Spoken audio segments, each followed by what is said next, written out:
दोस्तों आज trailer release हुआ है फिल्म पृथ्वीराज का और मैं उसी का रिव्यू करूंगा। लेकिन अगर अब तक आपने चैनल सब्सक्राइब नहीं किया तो फौरन ही कर लो और घंटी दबा दो, क्योंकि घंटी नहीं दबाओगे तो नोटिफिकेशन नहीं मिलेगा। ट्रेलर चालू होता है और लिखा हुआ आता है कि ये कहानी 12वीं सदी की है। पृथ्वीराज के पिता का देहांत हो गया है और अब उत्तराधिकारी चुनने का वक्त आ गया है और दिल्ली का राजा बनाया जाता है पृथ्वीराज को। अब यहां आपको यह बताना जरूरी है कि सिर्फ 26 साल की उम्र में ही पृथ्वीराज चौहान मर गया था। उसकी जंग हुई थी मोहम्मद गौरी के साथ, वो जंग में हार गया था। मोहम्मद गौरी ने उसको पकड़ लिया था और उसके बाद उसको मार दिया गया था। तो जब ये रियल कहानी एक 26 साल के यंग लड़के की है तो फिर अक्षय कुमार अंकल जो 60 साल के हैं वो इस फिल्म के हीरो कैसे हो सकते हैं? मेरे ख्याल में उस वक्त ये एज तो मोहम्मद गौरी की भी नहीं थी, वो भी तकरीबन 40 साल का था। तो फिर 60 साल के बुढ़ऊ अंकल अक्षय कुमार इस रोल को कैसे निभा सकते हैं? इस रोल में वो कैसे फिट हो सकते हैं? इसके बाद एंट्री होती है फिल्म की हीरोइन मानुषी चिल्लर की। वो वाकई ही चिल्लर है, वो किसी भी एंगल से फिल्म की हीरोइन लगती ही नहीं है।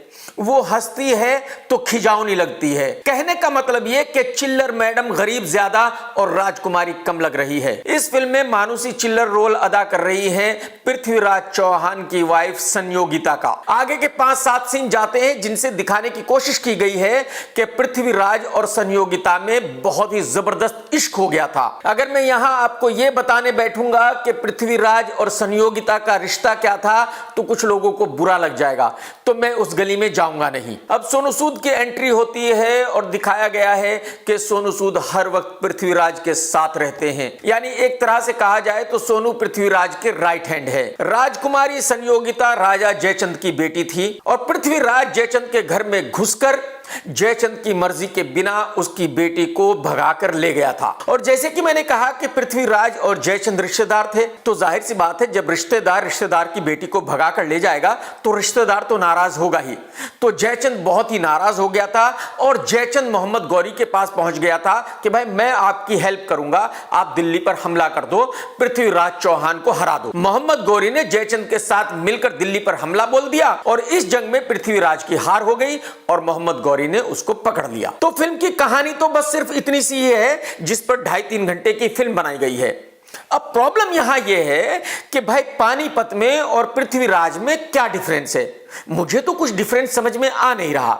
वो इसलिए कि अगर आप देखेंगे कि पानीपत की कास्टिंग थी संजय दत्त, अर्जुन कपूर, यहां कास्टिंग है संजय दत्त, अक्षय कुमार, यानी कि सिर्फ अर्जुन कपूर को रिप्लेस करके अक्की अंकल को डाल दिया गया है। बाकी सारी चीजें वही हैं, राजा है, महल है, जंग है, संजय दत्त मुस्लिम राजा है, अक्की हिंदू राजा है, यानी बाकी सारी चीजें वही हैं। फिल्म पानीपत की कहानी तो फिर भी ठीक लगती थी क्योंकि अर्जुन कपूर यंग था और संजय दत्त एक ज्यादा उम्र का बादशाह था। यहां तो दोनों की एज सेम है। बुढ़ऊ अक्की तकरीबन 60 साल के हैं और संजय दत्त साहब तकरीबन 62 साल के हैं।